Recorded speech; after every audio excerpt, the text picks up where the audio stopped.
ఈ దినము ఏర్పాటు చేయబడిన ఈ ఆరాధనకు వచ్చిన మీ అందరికీ మన ప్రభువును రక్షకుడైన యేసుక్రీస్తు నామమున శుభములు పలుకుతాం.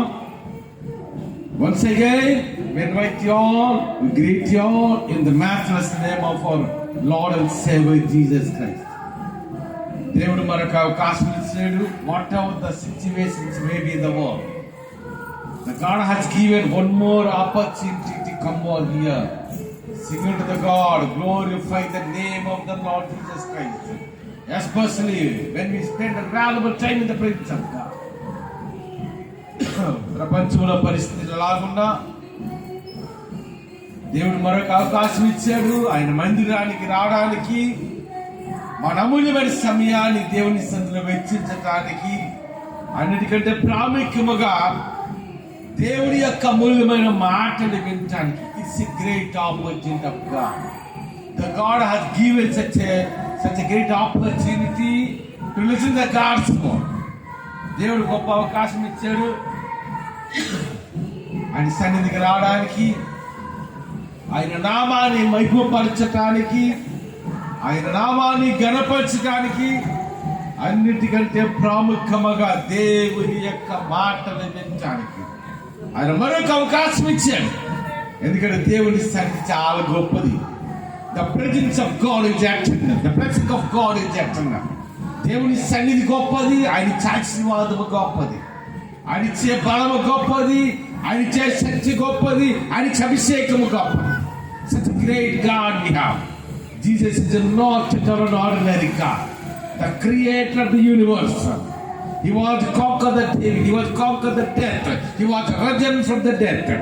మరణాన్ని జయించిన వాడు, మరణపు ముళ్ళను విడిచిన వాడు, మరణం మీద ఆధిపత్యము కలిగిన ఒకే ఒక దేవుడు ఈ సర్వశక్తుడ యేసు ప్రభువారు. ఆయన ఆదరణ చాలా గొప్పది. ఆయన విడిచిపెట్టే దేవుడు అంత మాత్రము కూడా కాదు. I won't leave you, I won't forsake you. This is the promise of God in the Old Testament days. దేవుడు వాగ్దానం చేస్తాడు తన ప్రజలకి. పాత మీద కాలంలో ఏమన్నాడు తెలుసా? ఇదిగో నిన్ను విడివను, I won't leave you, I won't forsake you. నిన్ను విడువను, ఎడబాయనని వాగ్దానం చేసిన వాడు, మన కొరకు రక్తము కాచిన వాడు, మన కొరకు ప్రాణము పెట్టిన వాడు, మరణపు ముళ్ళని విరిచి మరణాన్ని జయించి మూడవ దినగా తిరిగి లేచిన వాడు, మన రక్షకుడి విమోచకుడైన యేసయ్య. సో దేవుని వాక్యానికి వెళ్దాం, సర్వం అవుతుంది. So those are the Bibles. Turn to the book of Hebrews, chapter 10, verses 35. హెబ్రీయులకు రాసిన పత్రిక 10వ అధ్యాయము 35వ వచనం. ఇక్కడ ఏమని తెలుసా? కాబట్టి నీ ధైర్యమును విడిచిపెట్ట అక్కడిచ్చున్నాం. ఒక్కసారి ఎన్నిసార్లు హల్లించదమా? చాలా మంది చేతులు కనిపించదు. ఏమో చేతులు మర్చిపోవచ్చు ఇంట్లోనే. అందరూ ఒక్కసారి ఎన్నిసార్లు పైకి హల్లించదా? ఇంకా వచ్చేదా? ఎన్ని చేతులు అంటారు చెప్పండి?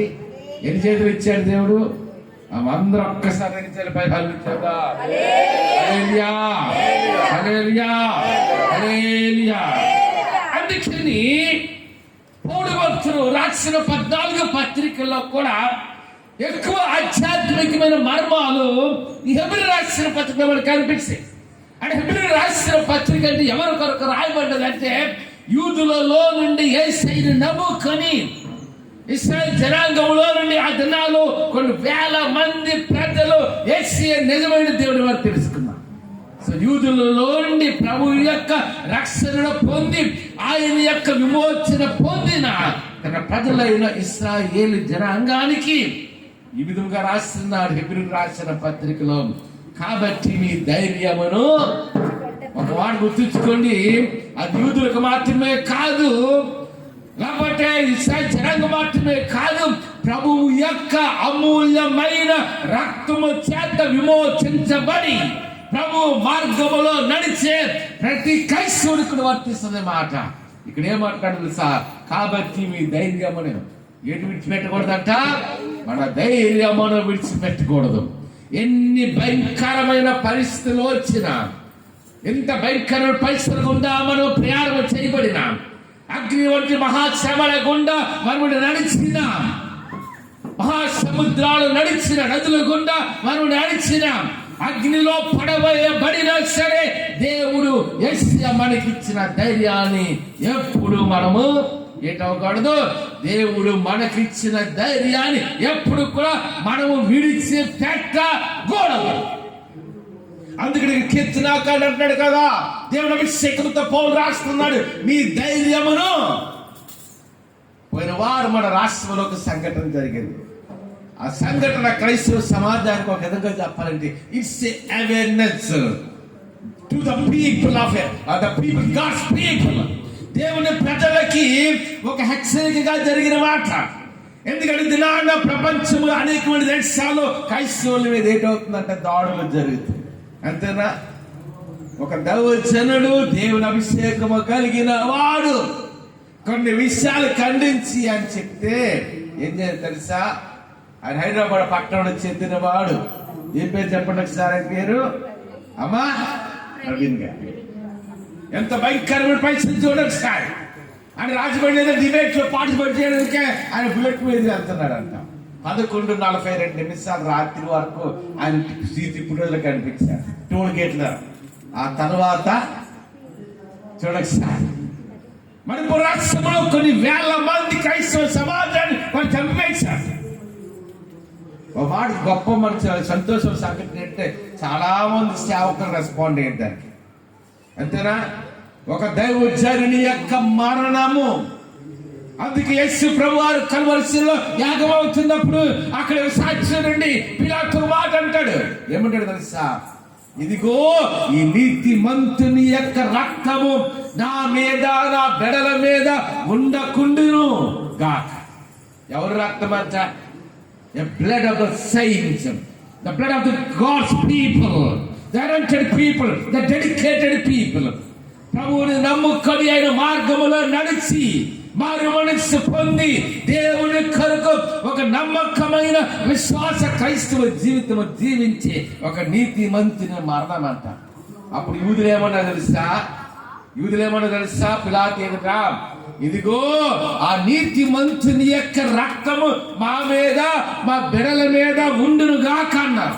ఎప్పుడు మాట అన్నారు? 2000 సంవత్సరాల క్రితం. ఈ దినము వరకు కూడా ఇశ్రాయేలు దేశంలో ఒక సమాధానం లేదు. ఒక దినానికి కొన్ని 100 మంది యూదులు చనిపోతున్నారు.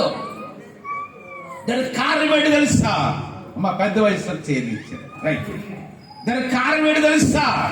ఎవరు రక్తము చిందించారు? వారు నీతిమంతుడైన యేసుక్రీస్తు యొక్క రక్తము ఆ నేల మీద చిందించబడినది. కాబట్టి ఈ దినం వరకు ఇశ్రాయేలు ఒక మాట తెలుసా? ఈ ప్రపంచంలో ఎక్కువ శ్రమ వరకు వచ్చి తెలుసా? ఇశ్రాయేలు జనాంగానికి వచ్చి యూదులకు వచ్చిన శ్రమలు భయంకరమైన మహాశ్రమలు యూదులకు వచ్చాయి. అన్ని శ్రమలు ఈ భూమి మీద ఏ జనాంగానికి గాని, ఏ దేశానికి గాని, ఏ తెగకు గాని అటువంటి భయంకరమైన శ్రమలు రాలేదు. భవిష్యత్తు కాలంలో అంత భయంకరమైన శ్రమలు ఏ దేశానికి గాని, ఏ జనాంగానికి గాని, ఏ తెగకి రావు. దానికి కారణం ఏంటి తెలుసా? అక్కడ ఎవరి రక్తము చిందించబడ్డది? అక్కడ యూదులు అంటున్నారు, ఏమిటి? ఇదిగో ఆ నీతిమంతుని యొక్క రక్తము మా మీద, మా బిడల మీద ఉండునుగా. 11:42 కనిపించాడు. ఆ తర్వాత ఏమైందో తెలియదు. ఆ తర్వాత వచ్చేటప్పుడు తెల్లవారు 3 గంటలకు 4 గంటలు చూస్తే ఏమ్మా ఆయన డెడ్ బాడీ పడి ఉంది ఆ రోడ్డు పక్కన. అక్కడ ఏంటమ్మా? ఆయన మృతదేహము రోడ్డు పక్కన పడవేయబడి ఉంది. గుర్తుంచుకోండి, రోడ్డు పక్కన పడవేయబడి ఉంది. మొహమ్మద్ మీరు ఎంతమంది చూస్తారు? నాకైతే నాకు చాలా వీడియోస్ ఫోటోస్ వచ్చాయి. మొహమ్మద్ దెబ్బలతో అంతా కూడా. అంతేనా? ఖచ్చితంగా సేవకులందరూ నమ్మే మాట ఏంటంటే ఖచ్చితంగా ఆయన చంపబడ్డాడు. ఖచ్చితంగా he was not an old person, a young man of God, directed preacher. అంటే క్రైస్తవులు చూడక సార్ ఖండించాడు. కొన్ని విషయాలు మనం ఖండించగలగా, రెస్పాండ్ అవ్వగలగాలి. ఒకసారి గుర్తుంచుకోండి. ఎందుకంటే ఈ రోజున ఆ ప్రవీణ్ గారికి వచ్చిన పరిస్థితి పొద్దున మనకు వస్తుందేమో. అంతేనా? రేపు పొద్దున మనకు వస్తుందేమో, మన పిల్లలకు వస్తుందేమో. మరి రాష్ట్రంలో అలాగే కొన్ని వేల మంది క్రైస్తవులు చంపేశారు. ఇతరుడు ఒక దైవోత్సరుడు, దేవుడు అభిషేకము కలిగిన వాడు. అంతేనా? అందుకే పౌలు అంటాడు కదా, if I please the people I cannot please the God. నేను మనుషుని సంతోషపరచు వాడనైతే దేవుని యొక్క దాసులను కొన్నిసార్లు దోషాన్ని ఖండించగలగాలి. క్రైస్తవ సమాజంలోకి అవేర్నెస్ వచ్చింది. అవేర్నెస్ ఒళ్ళంతా గాయాలు ఉన్నాయి, మొత్తానికి చాలా ఆశ్చర్యం చేశారు. అమ్మా ఒక మాట గుర్తుంచుకోండి, మన పక్షముగా ఉన్నది ఎవరు తెలుసా? మన పక్షముగా ఉన్నది ఆ పరమ తండ్రి, సృష్టికర్త అయిన దేవుడు మన పక్షముగా ఉన్నాడు. అందుకే ఇదిగో యుగ సమాప్తి వరకు సదాకాలము నేను మీతో ఉంటానని వాగ్దానము చేసిన వాడు మన రక్షకుడు, విమోచకుడు యేసు ప్రభువు. ఆ నీతిమంతుడు రక్తం చిందించబడ్డాది. తర్వాత కాలంలో గుర్తించుకోండి, ఈ దినాన్ని 2000 సంవత్సరాల క్రైస్తవ సమాజంలో క్రైస్తవ సమాజానికి అనేకమైన పరిస్థితులు వచ్చాయి, అనేకమైన హింసలు వచ్చాయి, అనేకమైన భయంకరమైన పరిస్థితులు గుండా క్రైస్తవ సమాజం నడిపించబడ్డది. కానీ యెహోవా తమకు దేవుడు కాగల జనులు, Psalm 144 144వ కీర్తన ఉంటుంది. యెహోవా తమకు దేవుడు కాగల జనులు ఎవరంట? అమ్మ మాట్లాడకండి. యెహోవా తమకు దేవుడు కాగల జనులు ధన్యులు. ఇటువంటి పరిస్థితులు వచ్చినప్పుడు మనం ఏంటి విడిచిపెట్టకూడదు చెప్పండి. ఇప్పుడు చదవబడిన వాక్యం ఏంటి? కాబట్టి మీ ధైర్యమును, ఎన్ని భయంకరమైన పరిస్థితులు వచ్చినా, ఎన్ని భయంకరమైన పరిస్థితులు గుండా మనం నడిపించబడినా, ఎటువంటి ప్రతికూల పరిస్థితులు గుండా, శ్రమల గుండా మన జీవితంలో నడిపించబడినా ఏంటి విడిచిపెట్టకూడదు చెప్పండి? ఏంటి విడిచిపెట్టకూడదు? అదే హెబ్రీయులకు రాసిన పత్రిక లాస్ట్ చాప్టర్ ఉంటుంది. విశ్వాసమునకు కర్తయు దాన్ని కొనసాగించువాడైన యేసు వైపు చూచుచు నా కొంచెంబడిన పరుగు పందెములో ఎలా పరిగెట్టాలి మనం చెప్పండి? We need the patience to walk with the God. We need the patience to live a successful believer's life. We need the patience to live a successful Christian life.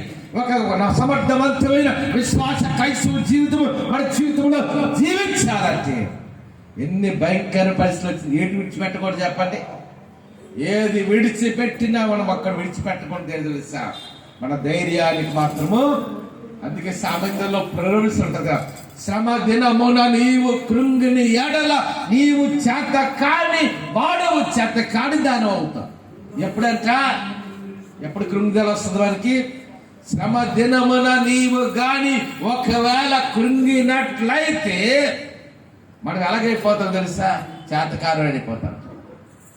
అందుకే అదే ప్రవేశించినప్పుడు తెలుసా, అదే నీతిమంతులు ఎలాగున్నారంట. ఒక మాట ఒకసారి నా గొంతున్నాడు ఒకసారి అల్లించండి, చేయి చూపించండి. నా వాయిస్ ఎక్కడ ఒకసారి చేయి చూపించాను, మిగతా ఇంట్లేదా? ఈ మాట మీకు గుర్తుంచుకోండి. నీతిమంతులకు కలిగి ఆపదలు ఎక్కువ శ్రమలు అవకాశం తెలుసా? ఈ మాట మర్చిపోకండి. నమ్మకంగా బ్రతుకుతాము, విశ్వాసంగా బ్రతుకుతాము, లోకానికి దూరంగా ఉంటాం, శాపానికి దూరంగా ఉంటాం. అమ్మ అన్ని వ్యసనాలు కలిగిన అన్ని బాగా అందరూ బాగానే ఉంటాం.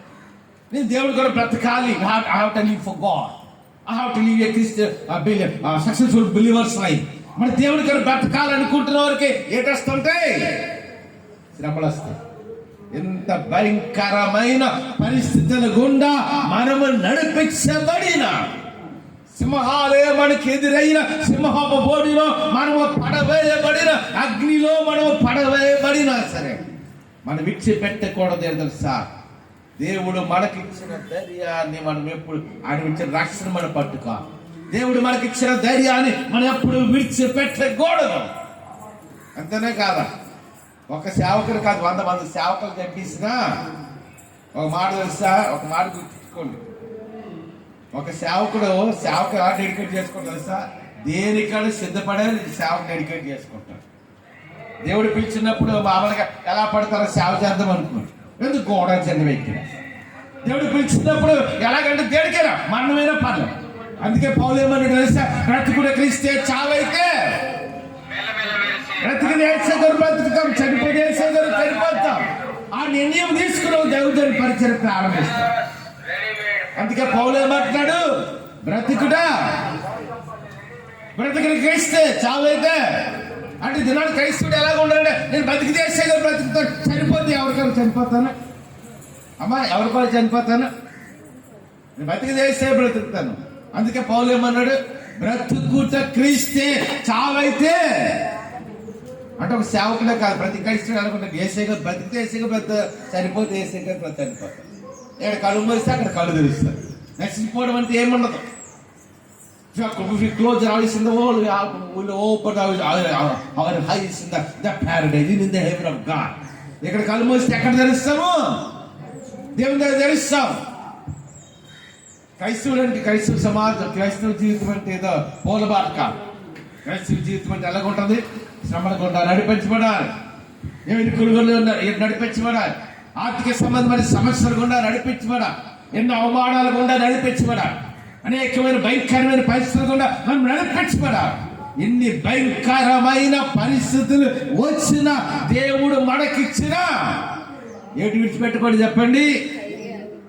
భక్తుల జీవితాన్ని చూస్తే ఎన్నో భయంకర, పౌలు శీలలకి ఎన్నో భయంకర పరిస్థితులు వచ్చాయి, పేతురికి ఎన్నో భయంకర పరిస్థితులు వచ్చాయి. ఒక దినాడు పేతుని చంపడానికి చూస్తే సిలివేస్తామంటే మనమైతే పారిపోతామేమో. పేతురేమో సిలివేటి పర్లేదు నాకు, ఎందుకంటే దేవుడి కొరకు అక్షాక్ష అంటే ఈజీగా, నేను దేవుడి కొరకు అక్షాక్ష అవుతాను, నా ప్రాణం పెడతాను, నేను దేవుడి కొరకు. అయితే ఎలా సిలువేయమన్నాడు? అడ్డముగా సిలువేయమన్నాడు. చూస్తారా? అంటే క్రైస్తవుడికి దేని మీద భయం ఉండకూడదు, మరణం మీద. మరణం గురించి ఎప్పుడు భయపడేవాడు క్రైస్తవుడు కాదు. అందుకే అక్కడ దేని వాక్యం చేస్తున్నప్పుడు కాబట్టి మీ ధైర్యమును విడిచిపెట్టకూడదు. దానికి ప్రతిఫలం ఏడు కలుగుతుంది చెప్పండి. అందుకని ఇంగ్లీష్ లో పాట అంటారు, I have decided to follow Jesus. I have decided to follow Jesus. I have decided to follow Jesus. No turning back, no turning back, no turning back, no turning. ఈ పాట అర్థమైంది తెలుసా? నేను నిర్ణయించుకున్నాను అమ్మా ఎవరిని వెంబడించడానికి, వెనకడుగు వేసే ప్రసక్తి లేదు. తెలుసు సార్, వెనకడుగు వేసే ప్రసక్తి. ఎన్ని భయంకర పరిస్థితులు నడిపించబడినా, మరణమే మన ముందు వచ్చి నిలబడినా సరే మనం వెనకడుగు వేసే పరిస్థితి. అందుకే ఎఫ్తీరు రాసిన పత్రిక ఉంటుంది, దేవుడిచ్చే సర్వాంగ కవచం. ఒక మాట గుర్తుంచుకోండి, మనకి వెనక వైపు ఏం కవచం పెట్టుకోండి దేవుడు చెప్పలే, అంతేనా? when we decide when we make a decision in the presence of God to follow him, వెంబడించాలని ఒక నిర్ణయం మనం తీసుకున్నప్పుడు వెనకడి క్రైస్తవుడు ఎక్కడ ఎటువైపు తిరగ వెనక తిరగ, ఎంత పరిస్థితులు వచ్చినా ముందుకు వెళ్ళిపోతాం. ఒకసారి చప్పడకొట్టి దేవుని నామం పడతామా? హల్లెలూయా, హల్లెలూయా, హల్లెలూయా. అన్నీ తగ్గిపోయిందమ్మా. ఇంకా ప్రకాశ్ చెబుదాం, ఇంకా ప్రకాశ్ చెబుదాం, ఇంకా ప్రకాశ్ చెబుదాం. కాబట్టి మీ ధైర్యమును విడిచిపెట్టుకోండి. దాని ప్రతిఫలంగా ఏంటి వాడికి బహుమానం, ఏంటి ఫలం అంట? ఏ బహుమానం చెప్పండి? పరలోకానికి వెళ్ళిన తర్వాత ఏసే తిన్నాడు అంటాడు, అమ్మ నాకు ఏ ఒక్కర్లేదు, పరలోకం సరిపోద్దా? ఆయన ఇచ్చే కిరీటాలు పొందాలి. వాళ్ళు పరలోక రాజ్యంలో ఉన్నతమైన స్థానంలో దేవుడు ఉంచుతాడు, పరలోకంలో ఉన్నతమైన స్థానంలో దేవుడు మనం ఉంచుతాడు. ఒకసారి గుర్తుంచుకోండి. కాబట్టి ఎన్ని భయంకర క్రైస్తవ సమాజానికి ఎదురైనా దేవుడు మనకి ఇచ్చిన ధైర్యాన్ని మాత్రము మనము ఏం చేయకూడదు, విడిచిపెట్టకూడదు. దాని ప్రతిఫలంగా దేవుడు మంచి ఒక ఉన్నతమైన బహుమానం ఇవ్వబోతున్నాడు. ఆ ప్రవీణ్ గారు ఏంటి దేవుడు ఏటిస్తాడమ్మా? అంతేనా? అనుకుంటాను ఒక 50 కూడా ఉండేవేమో, 40 years ఉంటుందేమో. అంటే ఎవరి కాలంలో చనిపోయారంటే భార్య ఎంత దుఃఖంగా ఉంటుంది, బిడ్డలు ఎంత దుఃఖంగా ఉంటుంది, అంతేనా? పరిచర్య ఎంత కుంటి పడుతుంది. ఆ తర్వాత నేను అంతకుముందు ప్రవీణ్ గారు పెద్దగా చూడలేదు, కానీ ఆయన దేవుడి కొరకు అక్షాక్ష అయిన తర్వాత నేను వీడియోస్లో చూశాను, చాలా విషయాలు ఖండిస్తున్నాను. అంతేనా? అంటే నిజం చెప్తే దోషము కాదు, పాపాన్ని ఖండించాలి, శాపాన్ని ఖండించాలి, లేకపోతే అవదు. అందుకని దానికి బహుమానము ఎలాగుంటుంది? ధైర్యం విడిచిపెట్టుకుంటా మన యేసుని చూచుతూ. అందుకే దావీదు అంటాడు, నేను ఎల్లప్పుడూ నా ఎదుట నేను ప్రభువును చూచుకొని చూచు. ఆయన నాకు పార్శ్వమున్నాడు కనుక నేను కదల్చా. ఆయన కుడిపార్శ్వనుడు కనుక నేను కదల్చబడను. క్రైస్తవుడు అంటే కదల్చబడని వా. దానికి ప్రతిఫలముగా గొప్ప బహుమానం కలుగును. మీరు దేవుని చిత్తమును నెరవేర్చిన వారై. ఏంటి నెరవేర్చారు మనం? We have to fulfill the will of God in our life. దేవుడి చిత్తాన్ని మనం నెరవేర్చాలి, మనిషి చిత్తము కాదు. ఎవరి చిత్తం నెరవేర్చాలి? We have to fulfill the will of God. The crucified Lord Jesus Christ మన కొరకు రక్తము కాచి ప్రాణము పెట్టి మరణాన్ని జయించి మూడవ దినాన్ని తిరిగి లేచి అది త్వరలో మళ్ళీ పరలోకం తీసుకెళ్లి రాబోతున్నా ఆ దేవుని యొక్క చిత్తం నెరవేర్చాలి. We should not please the people, but we have to please the God. అంటే మనుషులు సంతోష పెట్టాలి కాదు. ఎవరిని సంతోష పెట్టాలి? మనం దేవుని సంతోష పెట్టాలి. యేసే బాప్తిసం తీసుకున్నప్పుడు ఒక సందర్భంలో, అదేమో రెండో సందర్భంలో at the time of transfiguration of Lord Jesus Christ. ఒకటి యేసు ప్రభువు బాప్తిసం తీసుకుని వెంటనే తండ్రి చెప్పాడు సాక్ష్యం. మరొక సందర్భంలో father God is giving a witness to the lord Jesus Christ. రెండవదిగా ఆయన రూపాంతరం కొండ మీద ఉన్నప్పుడు అన్నాడు, ఇతడు నా ప్రియ కుమారుడు, ఇతని యందు నేను ఆనందించుచున్నాను. He is my beloved son, I am well pleased with him. ఇతడు నా ప్రియ కుమారుడు, ఇతని యందు నేను ఆనందిస్తున్నా. ఆ మాట చెప్పింది ఎవరో తెలుసా? తండ్రి అయిన దేవుడు. ఎవరి కొరకు చెప్పాడంటే యేసయ్య కొరకు చెప్పాడు. అలాగే మన జీవితంలో కూడా ఎవరిని సంతోషపరచాలి? దేవుని సంతోషపరచాలి. అలాగే నీ భర్తను సంతోషపెట్టొద్దనాను, మీ బిడ్డలు సంతోషపెట్టొద్దనాను, అంతేనా? మంచిదే, మంచిది. భార్యని సంతోషపెట్టొద్దనాను, మీరు సంతోషంగా ఉండొద్దనాను. అన్నిటికంటే ప్రాముఖ్యంగా we have to please the God.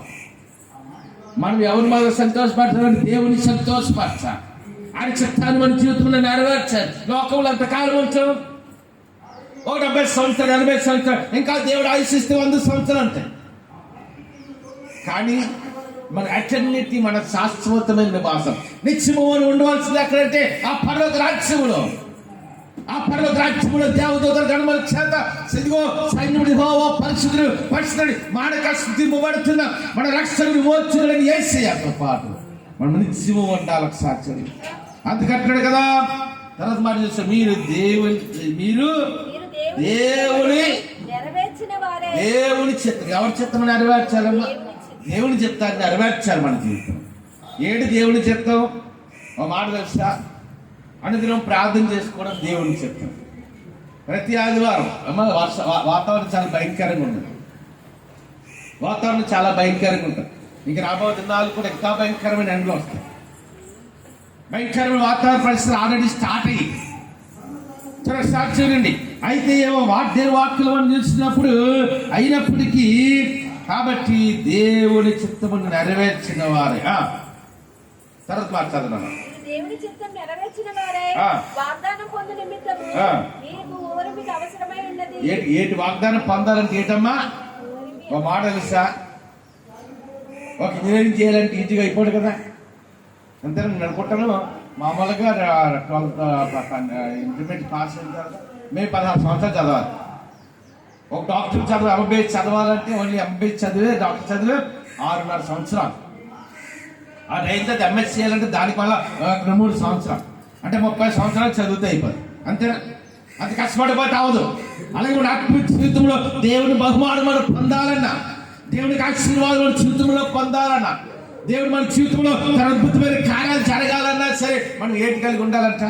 We need the patience. We need the patience to fulfill the will of God in our life. మన జీవితంలో దేవుని చిత్తం నెరవేర్చాలంటే మనకి ఏంటి కలిగి ఉండాలి చెప్పండి? ఓపిక కలిగి. అంతేనా? బిడ్డలే పెంచడం ఈజీ కాదు, మాకు తెలిసింది ఇప్పుడు. లేముందలేము పెంచంతా పెంచి 2 పర్లేదు 3 పర్లేదు అనుకో. ఇప్పుడు తెలుస్తుంది. ఆ బులివాస్తవం ఏం చేసింది? కరెక్ట్గా పగలంతా పడుకుంది. పడుకుందిరా బాబా, అల్లం లేదనుకో. రాత్రి 11 గంటలకు లేచి ఎగిసి ఆటలు ఇప్పుడు వదిలేసి పడుకుని పోదామంటే ఏ గోడ గుద్దేస్తుందో తెలియదు, ఈ కిందకి పడిపోతుంది అంటే నిద్ర పట్టలేదు. 1 గంట అయితే ఇల్లు అవుతాం, నిద్ర పట్టలేదు. ఎక్కడ నిద్ర పడిచ్చింది? నిద్ర పోలేవలేదు. ఇప్పుడు నిద్రపోదాలు పాసాలు కప్పు చెప్పినాక జస్ట్ పడుకుంటే మళ్ళీ ఏడు స్టార్ట్ చేసి అలా ఎత్తుకుని ఆడించేటప్పటికి తెల్లారి. బిడ్డలు పెంచాలంటే ఏంటి ఉండాలి మనం చెప్పండి? We need the patience. We need the patience to build our children's life. బిడ్డలు పెంచాలంటే తిరగడం ఏది కావాలమ్మా? ఒకప్పుడు కాదు. నేను పాసంగా తనుకుంటున్నాం. ఆ కాలంలో 7 పిల్లలు 8 మంది 10 మంది పిల్లలు ఉండేవారు. ఎలా పెంచేసేవారు? ఒక్క అమ్మాయిని కాయలైపోతుంది. మనకు ఇంటికెళ్ళి ప్రార్థన చేయడానికి ఆయన అంటాడు, పేరు అనవసరం కానీ ఆయన అంటాడు, అయ్యగారు మా మనవరాలు 3 కాయలేకపోతున్నామని. ఎంతమంది కాయలేకపోతున్నారంట?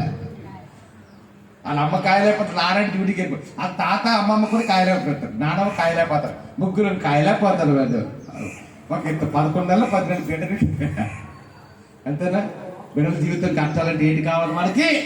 ఓర్పు ఉండాలి. దేవుని కొరకు బ్రతకాలంటే మన జీవితంలో మనకు ఓర్పు ఉండాలి. ఉద్యోగం చేయాలంటే మనకు ఓర్పు ఉండాలి. దేవునికి ఆశీర్వాదం పొందాలంటే ఓర్పు ఉండాలి. వీటన్నిటికంటే ఓర్పు దేవుని ఇష్టం ఉన్నాడు తెలుసా? అన్నిటికంటే ఇక్కడ కష్టమైన ఓర్పు తెలుసా? దేవుని కొరకు ఓర్పు. నాకు ఎప్పటికీ కూడా కొన్ని విషయాలకు నేను ప్రేజలకు జ్ఞాపకం చేసుకుంటాను. కొన్ని ఇళ్ళకి నేను వెళ్తున్నానని తప్పుడు గ్యాడెట్ తీసుకుని వెళ్ళిన ఇక్కడ నేను వెళ్ళి వెళ్తాను. నేను వస్తానని గేటుకి తాళాలు వేసేవారు. నేను వస్తున్నాను ఇంటికి. ఆ గేటుకి తాళాలు వేసిన మళ్ళా ఇంటికి వెళ్ళేవారు. ఇతనాల పరిచయం చేయడం అంటే ఈజీ కాదు. ఇతనాల సమర్థవంతమైన క్రైస్తవ విశ్వాస జీవితం జీవించడం ఈజీ కాదు. దేవుని కొరకు బ్రతకాలంటే అది ఈజీ కాదు. బిడ్డలు పెంచడం కంటే దీని అన్నిటికంటే ఉద్యోగం కంటే అన్నిటికంటే కూడా దేవుని కొరకు బ్రతకడమే కష్టం. అంతకంటే కష్టం ఇంకేముంది? అంతేనా కాదా? అందుకంటాడు కదా షార్ట్ చూడండి, వాగ్దానం నిమిత్తం మీకు ఏంటి కలిగి ఉండాలంట? అవసరమైనదా? ఏంటమ్మా వాక్యం ఒకసారి ఓపెన్ బైబిల్ ఉన్నది తెరవండి. ఇక కాలం ఎలాగుందంట? Very limited time. The prophecies are fulfilling in nowadays. The prophets of Lord Jesus Christ, the Old Testament prophecies are fulfilling. పాత నిబంధనలో అనేకమైన ప్రవచనాలు నెరవేర్చబడుతున్నాయి. యేసయ్య చెప్పిన ప్రవచనాలు అనేకమైన నెరవేర్చబడుతున్నాయి. మత్తయి 24 యేసయ్య శిష్యులు అడుగుతున్నారా, నేను ఆఖరికి ఎగచ్చమ సూచనలు ఏంటన్నాడు. ఆ ప్రభువు చెప్పారు, జనం మీద జనము, రాజ్యం మీద రాజ్యం. అంతేనా? ఇప్పుడు ప్రపంచం ఎలాగుంది? జనం మీద జనము, రాజ్యం మీద. రష్యా రాజ్యానికి, ఉక్రెయిన్ రాజ్యానికి 3-4 సంవత్సరాలుగా యుద్ధం అవుతుంది. ఇప్పుడు వరకు విడుదల లేదు. కాబట్టి ఇప్పుడు ఏటొచ్చింది? జనం మీద జనం, రాజ్యం మీద రాజ్యం. అక్కడక్కడ కరువులు, భూకంపాలు. ఏమో మన లక్షవారం శుక్రవారం అనుకుంటాం. బర్మాలో భూకంపం వచ్చింది. ఇప్పుడు బర్మా, ఒకప్పుడు బర్మా అనేవారు, ఇప్పుడు ఏంటంటే మియన్మార్ పేరు మార్చారు. థాయిలాండ్ లో బ్యాంకాక్ అని, అది పెద్ద టూరిస్ట్ సిటీ. ఎండాకాలం వచ్చిందంటే మన భారతదేశానికి నుండి లక్షల మంది అక్కడికి వెళ్తుంటారు. బ్యాంకాక్ అన్న పట్టణం భూకంపం వచ్చింది. ఒక బర్మాలో నిన్న అనుకుంటా న్యూస్ చూసి 1000 మంది కంటే ఎక్కువ చనిపోయారంట. తప్పది, 1000 మంది కాదు, 2,000 మంది, లక్షల మంది చనిపోయారు. మీడియా చెప్పదు కరెక్ట్ కదా. అంటే ప్రవచనాలు ఏటవుతున్నాయి, నెరవేర్చబడుతున్నాయి. కరువులు అన్నాడు, కరువులు వచ్చాయి. భూకంపాలు అన్నాడు, భూకంపాలు వచ్చాయి. జనం మీద జనము, రాజ్యం మీద రాజ్యం అన్నాడు. జనం మీద జనము, రాజ్యం మీద రాజ్యం వచ్చింది. అంటే ఏ దినాలు? ఈ దినాలు this is the time the Christian people have to prepare themselves to meet the Lord in the Lord Jesus, second coming of Lord Jesus Christ. ఈ దినాలు ఏ దినాలంటే ప్రభువు యొక్క రాకడ దినాల్లో మనం ఉన్నాం. అంచె దినాల్లో ఉన్నాం. దేవుడు ఆర్భాటముతో, యేసయ్య ఆర్భాటముతో, ప్రధాన శబ్దముతో, దేవుని పూలతో యేసయ్య రాబోతున్నాడు. మనం ఏం చేయాలంటే రాకడకు సిద్ధపరచబడాలి. అంతేనమ్మా? కరువు కాదు. పెద్ద వయసు ఉన్నారు, ఒకసారి ఆలోచించుకోండి. 70 సంవత్సరాలు దాటినా కూడా కొంతమంది ఉన్నారు ఇక్కడ. ఎంత భయంకరమైన ఎండలు ఎప్పుడైనా చూసారమ్మా? ఇదేనలా మార్చి నెల. ఇంకా నయమే, దేవుడి తన పెదల గురించి కొంచెం చల్లరండి, కొంచెం మేఘం అది ఇచ్చాడు. నిన్న మనం ఎండ చూడండి. ఇదే నెల మార్చి నెల. మార్చి నెల 8వ తారీఖు 30వ తారీఖు అంటే మార్చి నెల ఎట్టకుంటే ఏప్రిల్ ఎలాగుంటుంది, మే ఎలాగుంటుంది. చిన్నపెట్టలు వేసుకుని మరి అలాగే ఎండల్లో వాతావరణ పరిస్థితుల్లో మార్పు వచ్చేసాయి, రాజకీయ పరిస్థితుల్లో మార్పు వచ్చేసాయి, భౌగోళిక పరిస్థితుల్లో మార్పు వచ్చాయి. ఎక్కడ చేసిన కరువులు, ఎక్కడ చూసిన భూకంపాలు, ఎక్కడ చేసినా సరే భయంకరమైన పరిస్థితి ఉండ మానవ ఛాతి నడిపించబడుతుంది. ఒకప్పుడు ఈ రోగాలు అక్కడ చిక్కులు గుడి అంట, కరోనా అంట, నేను బయట కొత్త కొత్త రోగాలు వచ్చాయి. అందువల్ల సాక్షి అందుకే నీకు కాలము బహు కొంచెముగా వచ్చినవాడు ఎలాగొస్తాడు దేవుడు వేసే చెప్పండి అమ్మా. మనం అయితే అనుకోండి ఆలస్యంగా వస్తే వెళ్తుంటాం అంతేనా. కొన్నిసార్లు మందిరానికి కూడా ఆలస్యంగా వస్తాం, కానీ వేస్తే ఆలస్యం చేసేవాడు కాదు. The God the time, the God had the time for his second coming of lord Jesus Christ, the creator of the universe. ఆయనకు సాక్షి ఆయన సమయానికి వస్తాడు అని సమయం ఇచ్చాడంటే ఆ సమయానికి ఖచ్చితంగా వస్తాడు. ప్రవచనం నెరవేర్చబడుతుంది. The prophets are fulfilling. అందుకని వచ్చిన్నవాడు ఎలాగొస్తారంట, ఎలా రాబోతున్నాడు ఆయన ఆర్భాటముతో ప్రధాన దూత శబ్దముతో దేవుని యొక్క బోరతో పరలోకము నుండి ప్రభువు దిగి అందుకంటాడు ఇక కాలము బహు కొంచెముగా ఉన్నది, వచ్చుచున్నవాడు ఆలస్యం చేయకవచ్చును. ఎలాగంటమ్మా, నా ఎదుట నీతిమంతుడైన వాడు ఎలా జీవిస్తాడు చెప్పండి, విశ్వాసమా. The people live with the faith. మన దేని ద్వారా బ్రతుకుతున్నాం చెప్పండి, విశ్వాసం. పరలోక మౌఢ్యం చూసాం మనం, ఎవరి చూడాలి, దర్శనంలో చూస్తే చూస్తుండొచ్చు, కళ్ళలో చూస్తుంటే చూస్తుండొచ్చు, అంతేనా. యేసయ్యని మనం చూసామా ప్రత్యక్షంగా, అబ్రహాం ఇస్సాకు యాకోబుని చూసామా, పేతురు పౌలు భక్తుని, ఏలియా ఎలీషా జాన్ ది బాప్టిస్ట్ చూసామా, చూడలేదు. కానీ వాళ్ళు ఎలాగా విశ్వాసంతో నమ్మం. అందుకని దేవుని వాక్యంలో నీతిమంతుడు ఎలా జీవిస్తాడు, righteous people will live with the faith. విశ్వాసం మూలముగా మనం జీవిస్తున్నాం. విశ్వాసం లేకుండా దేవుడికి ఇష్టమైనట్ట, without faith we cannot please the God. విశ్వాసం లేకుండా దేవునికి ఇష్టమై ఉండుట అసాధ్యము. అందుకని వాక్యంలో చూడొకసారి, నా ఎదుట నీతిమంతుడైన వాడు ఎలాగంట, మన మంచి పనులు కాదు, మన మంచి పనులు కాదు, మన ప్రార్థనా జీవితం కాదు, మన పరిశుద్ధత కాదు, మన కలిగినది ఏది కూడా కాదు. దేని బట్టి మనం జీవిస్తున్నాం, దేవుడు ఇచ్చిన విశ్వాసం బట్టి మనం జీవిస్తున్నాం, దేవుడు ఇచ్చిన దర్శనం బట్టి మనం జీవిస్తాం. అందుకని నీతిమంతుడు ఎలా జీవిస్తారంట, నీతిమంతుడు విశ్వాసం మూలంగా జీవిస్తాడు. నా ఎదుట నీతిమంతుడైన వాడు ఏంటంటమ్మా, లాస్ట్ కంక్లూజన్ ఏముంది, అతను వెనుదీసిన అతని యందు నా ఆత్మకి ఏంటుండదంట అంటే ఎలాగ మన వెనక్కి తిరిగిపోయి వెళ్తుంది. No turning back, no turning back. The Christian life. వెనక్కి తిరిగి మనం ఒక చూసామని కూర్చోబెట్టిందాం ఏమనుకోండి, వెనక్కి తిరిగి మనం చూసామనుకోండి ఖచ్చితంగా గేట్ అవుతామని చెప్పండి. క్రైస్తవ జీవితంలో ఎప్పుడు మనం వెనక్కి తిరిగి చూడకూడదు. అందుకంటే సాక్షి లాస్ట్ వచ్చేందుకు ఏమన్నాడంటే, నా వర్సెస్ 38, నా ఎదుట నీతిమంతుడైన వాడు విశ్వాసంగా జీవించింది కానీ అతని వెడదీసిన ఎడల అతని యందు ఆత్మకి ఏటుండదంట, సంతోషం ఉండదంట. అందుకని దినం మూలవాక్యం ఏంటి తెలుసా, కాబట్టి మీ ధైర్యమును, దేవుడు మనకిచ్చిన ధైర్యాన్ని, దేవుడు మనకిచ్చిన దర్శనాన్ని, దేవుడు మనకిచ్చిన విశ్వాసాన్ని, దేవుడు మనతో చేసిన వాగ్దానాన్ని, దేవుడు మనతో చేసిన నిబంధన ఎట్టి పరిస్థితిలో కూడా మనం ఒక్క ప్రవీణ్ గారు ఒకసారి తినండి, ఒక్క ప్రవీణ్ గారు చనిపోతే 100 మంది దేవుడు లేపుతాడు. నిజమన్నలు అల్లు చెప్పండి, నిజమన్నలు చెప్పలు కొట్టండి. ఒక ప్రవీణ్ చనిపోతే ఎంతమంది లేపుతాడు దేవుడు చెప్పండి, ఎంతమంది లేపుతాడు దేవుడు? 100 మంది లేపుతాడు, 1000 మంది లేపుతాడు. అంతేనా? గ్రామశ్రేణిని ఒరిస్సా రాష్ట్రం చంపేశారు. 1000 మంది గ్రహించడానికి దేవుడు లేపాడు. అంతేనా కాదా? అందుకంటే కాబట్టి మీ ధైర్యమును ఎన్ని భయంకరమైన పరిస్థితుల గుండా మనము నడిపించబడిన దేవుడు మనకిచ్చిన ధైర్యాన్ని, దేవుడు మనకిచ్చిన అభిషేకాన్ని, ఆయన మనకిచ్చిన విశ్వాసాన్ని మాత్రము ఎట్టి పరిస్థితుల్లో విడిచిపెట్టకూడదు. విశ్వాస జీవితంలో చాలా ప్రాముఖ్యమైనది. అంతేనా? ధైర్యాన్ని విడిచిపెట్టమనుకోండి, that is the end of our spiritual life. మన ఆత్మీయ జీవితం అక్కడితో ఆగిపోతుంది. అంతమంది చెప్పిన మాట, ధైర్యాన్ని విడిచిపెడితే అక్కడ మన జీవితం అనేది ఆత్మీయ జీవితం ఆగిపోతుంది. భౌతికంగా మనం బ్రతకచ్చు, అక్కడితో మన ఆత్మీయ జీవితం ఆగిపోతుంది. ధైర్యం వారికి విడిచిపెట్టకూడదు. సత్యమనిషికి ఏం చెప్పారు? మంటలో పడండి, మీ మాత్రమే ధైర్యాన్ని విడిచిపెట్టండి. ఎక్కడ వచ్చింది ధైర్యం? దానియేలు సింహం బోర్లో పడేస్తున్నాడు. అయినా నన్ను సింహం బోర్లో పడిస్తున్నా సరే నా దేవుడు మాత్రం నేను ప్రార్థన చేయడం విడిచిపెట్టను. ఎక్కడ వచ్చిందా ధైర్యం? పేతురుని సిలివేయడానికి చూసినప్పుడు నన్ను సిలివేయండి కానీ అడ్డముగా సిలివేయండి, అక్కడ వచ్చిందా ధైర్యం?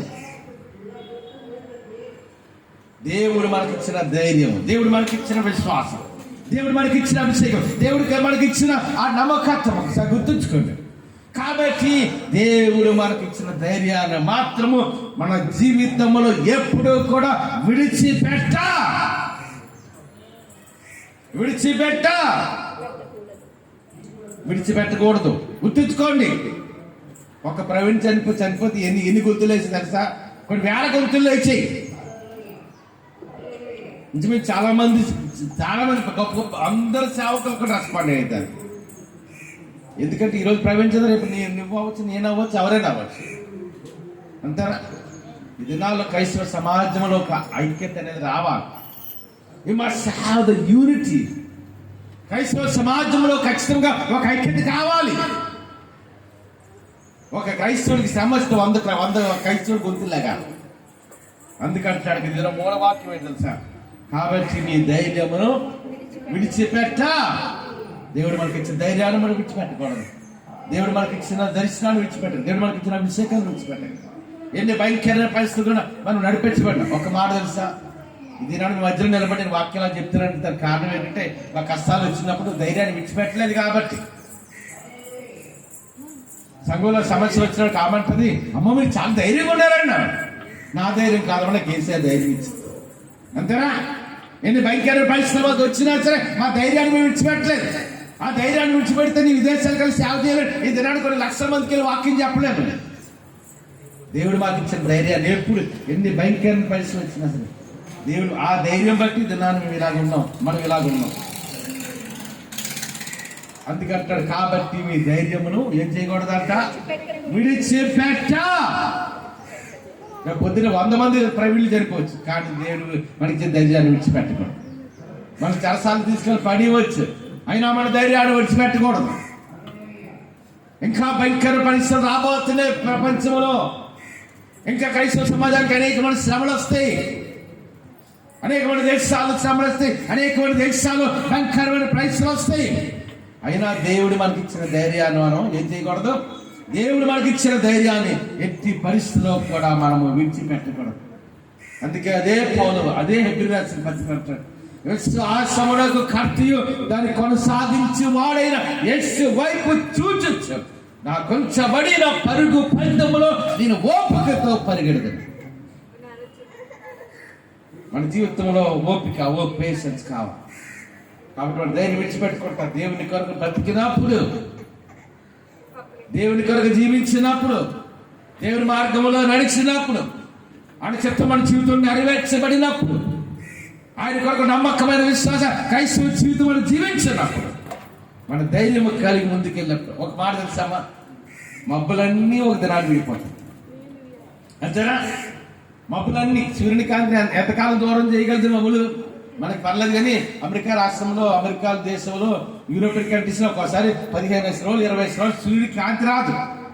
సూర్యుని కాంతి రాదు. ఆ చలికి లేకపోతే వాతావరణ మేఘాలు 15 రోజుల తర్వాత మళ్ళీ ఏంటవుతుంది? ఆ సూర్యుడు కాంతి వస్తుంది, మళ్ళా సూర్యుడు. అంతేనా? ఎంత తుఫాన్ వచ్చింది అనుకో, 3 రోజులు 4 రోజులు మనకి ఎండ అనేది కనిపించింది, సూర్యుడు ఆకాశంలో కనిపించింది ఆ మబ్బులు అలా. కానీ కొన్ని రోజులు, వారం 10 రోజులు అయినా ఆ మబ్బులని ఒకసారి ఏటవుతాయి, విడిపోతాయి, మళ్ళీ సూర్యుడికి కాంతి మీద పడుతుంది. అలాగే మన ఆత్మీయ జీవితం అంతే. మన ఆత్మీయ జీవితం ఎన్ని భయంకర పరిస్థితులు కూడా మనం నడిపించబడినా సరే మన ధైర్యం కలిగి ముందుకు వెళ్ళినప్పుడు ఈ పరిస్థితులన్నీ ఎలా విడిపోతాయి, ఒక మబ్బుల్లా విడిపోతాయి. ఒక ఆశీర్వాదకరమైన మార్గం కూడా నడిపించబడడానికి అవకాశం. కాబట్టి దినములో కాబట్టి మీ ధైర్యమును విడిచిపెట్టండి. కాబట్టి మన ధైర్యము కలిగి ప్రభు కొరకు బ్రతికి ప్రభు కొరకు జీవించినప్పుడు దేవుని ఆశీర్వాదం కనపడతాం. అటు కృప దేవుడు మనందరికీ దయచేది కాక. తలవంచుకుంటూ ప్రార్థన చేసుకుందాం. పరిశుద్ధ రాజ్యం గల దేవాన్ని కొందరు తెలుస్తాం. గొప్ప దేవుడు, అద్భుతకర ఆలోచన కత్తి అంతే నమ్మకం దేవుడు తండ్రి. ఈ ఆరాధన ఘనంగా జరిగించినందుకు అందరూ ఒకసారి 2 చేతుల పైకి మమ్మించలేదా? 2 చేతుల పైకి మమ్మించలేదు. అందరూ 2 చేతుల పైకి ఈ ఆరాధన ఘనంగా జరిగించినందుకు మహిమ చెల్లిస్తున్నాను. విన్న మాటలు మీ హృదయంలో బిడ్డల ఫలం దయచేయండి. అవునైనా తండ్రి, నేను మా ధైర్యం ఎన్ని భయంకర పరిస్థితులు ఎదురైనా, మరణమేమో జీవితం మా ఎదురుగా వచ్చి నిలబడినా సరే నేను ధైర్యం విడిచిపెట్టుకుంటున్నా తండ్రి. నేను ప్రత్యేకంగా నేను యూట్యూబ్లో, ఫేస్బుక్లో ఈ వర్తమానం ఉంటున్న ప్రతి ఒక్కరు దీవించినాం. నేను ప్రవీణ్ గారు చంపడండి, ఆ కుటుంబానికి ఆదరణ ఓదారు నమ్మద్దా ఇచ్చింది. నీకు ఒక అత్సాసం చేస్తాను. నేను ఇచ్చిన రాజ్యంలో ఈ పరదేశంలో చంద్రిక మోడల్ తండ్రి కొను యూట్యూబ్లో, ఫేస్బుక్లో ఈ వర్తమానం ప్రతి ఒక్కరు కూడా దీవించినాను. నేను తండ్రి హైదరాబాద్ బిజినెస్ చేస్తే జాయిన్ దీవించినాం, స్టాఫ్ దీవించినాం తండ్రి. మా ఫస్ట్ తారీఖు కల్లా ఏదో ఆఫీస్ ఓపెన్ చేస్తానండి, నేను చేయించుకుంటాను. నాకు ఆఫీస్ కూడా నేను చెత్తమై తెచ్చండి. ఈరోజు రేపటికి ఎల్లుండి కల్లా నేను ఆఫీస్ ఓపెన్ చేయబడడానికి కూడా మీకు ఎప్పుడు ఇచ్చాను. సింపుల్ సుధర భద్రపడి చాలా అన్నగారు శాంతంగా మందిరానికి వాడుకోవడానికి ఒప్పందం ఇచ్చాను. నేను ఆ తండ్రి కథలో చన్నపాలు దీవించు, మెరిసిని దీవించు, నేను ఆడి కొందరు చాలా మంది జగత్తా దీవించు, అందరూ చెల్లిపోయాక తేజాలు దీవించు, జయాలు దీవించు, వారికి కూడా ఆజ్ఞాన్ని దీవించిన అని మీరు ఆదరించు. నేను ఆ స్టడీస్లో గొప్ప కాలు జరిగించుకొని ప్రార్థన చేసుకుంటాను. అందరూ సరైన పైకి వెళ్తాం. నేను ఆ తల్లి, నేను ఆ బెంగళూరు ఉన్నాం, నేను కస్తూరి గారు దీవించినాను. నేను ఆ తల్లి, రాజేష్ కుటుంబాన్ని, సుధీర్ కుటుంబాన్ని, నవీన్ కుటుంబాన్ని దీవించిన తల్లి. అందరూ 2 సార్లు పైకి వెళ్తాం. నేను ఆ తల్లి న్యూజిలాండ్ జాన్ డేవిడ్ దీవించి ఇస్తారని దీవించిన. జాన్ డేవిడ్కి ఇస్తారని మంచి పర్మనెంట్ జాబ్ న్యూజిలాండ్ ఇచ్చాను. మరి బిడ్డ దీవించిన అతన్ని. వినయ్ గారు తండ్రి, నేనానికి కొందరాచార్య సౌమ్య హస్బెండ్ తండ్రి, నేనానికి కొందరాలు చెల్లిస్తున్నాను తండ్రి. శ్యామ్ గారు, సత్య గారు అల్లుడు, నేను ఐర్లాండ్ పీహెచ్డీ చేస్తున్నాను. గొప్పగా స్టడీస్ గొప్పగా జరిగించి ఇంగ్లాండ్ పీహెచ్డీ చేస్తున్నాను తండ్రి. నేను తండ్రి హరితాన్ని దీవించండి. కొందరు హరిత కావాల్సిన ఎడ్యుకేషన్ కావాల్సిన నీడ్స్ అని ప్రొవైడ్ చేయండి. దుబాయ్ సిద్ధుకుమార్ గారి కుటుంబాన్ని దీవించి, అమెరికా తన సతీష్ రాజ్ చిత్రాన్ని, జార్జేకర్ గారు జార్జే కుటుంబాన్ని కూడా మీరు దీవించమని ప్రార్థన చేస్తున్నాను తండ్రి. నేను తన హంగేలు మోహన్ కుటుంబాన్ని దీవించి, బెంగళూరు శాఖ కుటుంబం పాల్గొని జాబులు ఉన్నట్టుకుని ప్రార్థన చేస్తున్నాను తండ్రి. నేను దుబాయ్లో ఉన్న పాల్ప్రాసుల కుటుంబాన్ని చేస్తున్న జాబులు, నేను తన కిషోర్ గారిని, నేను సాయి గారిని, నేను ఎలిసా భాస్కర్ చేస్తున్న పరిచయం దీవించు. రమణ గారిని, కుమార్ గారిని, ప్రసాద్ గారిని, వారి జాబ్స్ కూడా దీవించినాను. నేను దుబాయ్లో సిద్ధికుమార్ గారు, కృష్ణమోహన్ గారు దీవించు. వారి బిడ్డల స్టడీస్లో గొప్పగా జరిగించిన నేను కొందరు అమెరికా గోపాల కుటుంబాన్ని కూడా దీవించమని ప్రార్థన చేస్తున్నాను తండ్రి. నేను తండ్రి నీ కొందరు చిట్టమ్మ గారు మనవడు సింగపూర్ ఉన్నాడు, భద్రపరిచినాను. నాన్న కొందరు తెలిసిన సులోచన గారి కుమారుడు హంగేరులు ఉన్నాడు, హంగేరు తండ్రి నేను భద్రపరచమని ప్రార్థన చేస్తున్నాం తండ్రి. నేను శారమ్మ గారి మనవరా తండ్రి, నన్ను కొందరు తెలిసినాం. నేను బిడ్డ తండ్రి నన్ను నిర్మలా గారి కుమార్తె నిశ్చితార్థం ఘనంగా జరిగించారు తండ్రి. వాహన కాల్సంతా ధనమంతా మేము సమకూర్చమని ప్రార్థన చేస్తున్నాం తండ్రి. నేను కొందరు తెలుస్తున్నాం తండ్రి. నేను కృపణ కుటుంబాన్ని దీవించాం. అందరూ శ్రేణి పైకెద్దాం. నేను తండ్రి నేను వెంకటరాజు రత్నాలు గారు తండ్రి, వారికి ఇచ్చిన పెద్ద కుమార్తె కుటుంబాన్ని వారి వ్యాపారం, 2వ కుమార్తె కుటుంబాన్ని కూడా వ్యాపారాన్ని కూడా దీవించమని ప్రార్థన చేస్తున్నాం తండ్రి. అదేవిధంగా నీకు కొందనాలు చెల్లిస్తున్నాం తండ్రి. నన్ను జన్మ గారు, కేరీ గారు దీవించిన, నేను వారికి ఇచ్చిన బిడ్డ అని దీవించినాం. అంటే అన్ని కూడా చికెన్ పాక్స్ తో బాధపడుతుందండి. మీరు ఇచ్చేది కాబట్టి ఆ బిడ్డ కూడా ప్రతి బాధ్యత దూరం నాకు చేస్తున్నారు తండ్రి. అందరూ 2 చేతులు ప్రత్యేక 2 చేతులు పైకేద్దాం. నేను ప్రమిళ కుమార్తె కూడా, ఏంజల్కి కూడా నేను బ్లడ్ లో ఇన్ఫెక్షన్ వచ్చిందని తండ్రి. ఆ బిడ్డకున్న పెద్ద బలహీనత కూడా, ఏంజల్ కూడా పెద్ద బలహీన దూరం నాకు చేస్తున్నాం తండ్రి. నవీన్ కూడా జాబ్ ఉన్నట్టు నడిపించినాం. నేను కొంత రాహిలం కంటే బలమైన శక్తి ఆగించున్నాం. నేను అతను అందరూ 2 చేతులు పైకేద్దాం. నేను ప్రత్యేకంగా తండ్రి వర్ధాన్ని గారి ప్రార్థన చేస్తున్నాం. నేను కమలం గారి ప్రార్థన చేస్తున్నాం. ఇరువురు తండ్రి నీ బలంతో, నీ శక్తితో ఆడగా తిరుగుతాం. నేను వర్ధంగా కమలం ఇరువురు అనేక సంవత్సరాలు ఇంకా శక్తి కలిగి, బలము కలిగి, ఆరోగ్యము కలిగి వర్ధిరానికి పొంద ఇచ్చేయండి. నేను చిత్తం గారు బంగారం కూడా 3 తలాలు పోయింది. ఆ బంగారం అంతా తిరిగి నేను తండ్రి దొరకడానికి కూడా గొలుసు దొరకడానికి చేతి దొరకడానికి నేను కృపంగా ఇచ్చేయండి ప్రార్థన చేసినాం. నేను ప్రకటికి సురేష్ కుమార్కి గర్భం దయచేయండి తండ్రి. రాజేష్ కుటుంబాన్ని దీవించమని ప్రార్థన చేస్తున్నాం తండ్రి. నేను తండ్రి అందరూ 2 నిమిషాలు పైగా నేను దుబాయ్లో నవీన్ దీవించినాం. నవీన్ వివాహం క్రైస్తవ వివాహం జరగడానికి మా చేతి మీద నవీన్ క్రైస్తవం జరగడానికి ఒప్పందం దయచాను. ప్రియాంక బుద్ధి గారు కూడా నేను గర్భం దయచమని ప్రార్థన చేస్తున్నాం తండ్రి. నేను రామారావు గారు నారాయణ గారు దీవించాను, బిడ్డలు దీవించిన నా కుమార్ కుటుంబాన్ని దీవించినాడని కథనాలు చెల్లిస్తున్నాం తండ్రి. నేను కూడిన ప్రతి ఒక్కరు కూడా నేను పేరు దీవిస్తున్నాం తండ్రి. నేను అందరూ 2 నిమిషాలు పైగా పద్మ గారు కూడా 2-3 రోజులు బలహీనరాలు ఉన్నాం. పద్మ గారు కూడా ప్రతి బలహీనతను మీరు చదివారు దూరం నాకు చేస్తున్నాం తండ్రి. నేను పవన్ పద్మ గారు పెద్ద కుమార్ నేను బిడ్డలు గమనిస్తుంది ఇదివరకు నేను బాపులో తీసుకొని మార్గం నట్టడానికి ఇరువురికి మంచి పర్మనెంట్ జాబ్ దయచమని ప్రార్థన చేస్తున్నాం తండ్రి. అందరూ 2 నిమిషాలు పైగా అదే తండ్రి మణి గారు దీవించింది, కుమార్ జుట్టు ఆకర్షించిన మోహనానికి ఇచ్చిన బలం బట్టి శక్తి బట్టి ఉందాం. కృష్ణ గారి పాప కుటుంబాన్ని నన్ను దీవించమని ప్రార్థన చేస్తున్నాం తండ్రి. నన్ను కూడిన ప్రతి ఒక్కరు కూడా నన్ను పేరున దీవిస్తున్నాం తండ్రి. అందుకని ప్రాముఖ్యంగా తండ్రి మా దాన్ని విశాఖపట్నంలో ఉన్న క్రైస్తవ సమాజం, మా భారతదేశం క్రైస్తవ సమాజాన్ని కూడా నేను మీరు కాపాడి భద్రపరచమని ప్రార్థన చేస్తున్నాను తండ్రి. నేను కొందరం ప్రత్యేక మణిపూర్ రాష్ట్రంలో క్రైస్తవ సమాజానికి ఎన్నో హింసలు ఎదురే వారిని కూడా బలపరచమని నేను ప్రార్థన చేస్తున్నాం తండ్రి. నేను కొందరు ఆచరిస్తున్నాం తండ్రి. నేను కూడిన ప్రతి ఒక్కరు కూడా నేను పేరు దీవిస్తున్నాం తండ్రి. అప్పలరాజు గారు సోదరుగా ఎదురు బిడ్డలకు కూడా తండ్రి మంచి ఆరోగ్యము కలిగి నేను వద్దులాంటి గొప్పగా ఇచ్చాను తండ్రి. నేను కొందరు ఆచరిస్తాం. అన్నమ్మ యొక్క తండ్రి, నేను అల్లుడి తండ్రి, నేను ప్రసాద్ గారు కూడా విదేశాలు అంటే మార్గం సలహా వచ్చేయండి తండ్రి. ఇంకా మా సంఘంలో భర్తకు రక్షణ లేని వారు ఎంతో మంది ఉన్నారు తండ్రి. నేను తండ్రి నేను కృష్ణ గారు తండ్రి తాతరా గారు కూడా బాప్ని తీసుకుని కృపణ ఇచ్చాం. గణపతి గారు బాప్ని తీసుకుని కృపణ ఇచ్చాం. మోయ గారు కూడా మందిరానికి రావడానికి నేను కృపణ దయచమని నేను ప్రార్థన చేస్తున్నాం తండ్రి. నా కూడిన ప్రతి ఒక్కరు కూడా పేరు దీవిస్తున్నాం తండ్రి. యశ్వాన్ తండ్రి సుధరావు గారు దీవించినాం తండ్రి. రేణుక గారు పాప గారు డ్యూటీ రాకపోవాలి శ్రమిస్తున్నాం తండ్రి. నేను దర్శనపాలు విక్రప బిడ్డందరూ జ్ఞానవంత వయసు వీధిలో మనుషులందరూ మందిరాలు ఒప్పందం ఇచ్చాం. అందరూ 2 నిమిషాలు కదా నేను ప్రత్యేకంగా అజయ్ గారు ప్రార్థన చేస్తున్నాం తండ్రి. నేను ప్రవీణ్ గారు ప్రార్థన చేస్తున్నాం. దేవజనులు మాకు సంఘానికి ఎంతో సర్వీస్ చేస్తున్నారు తండ్రి.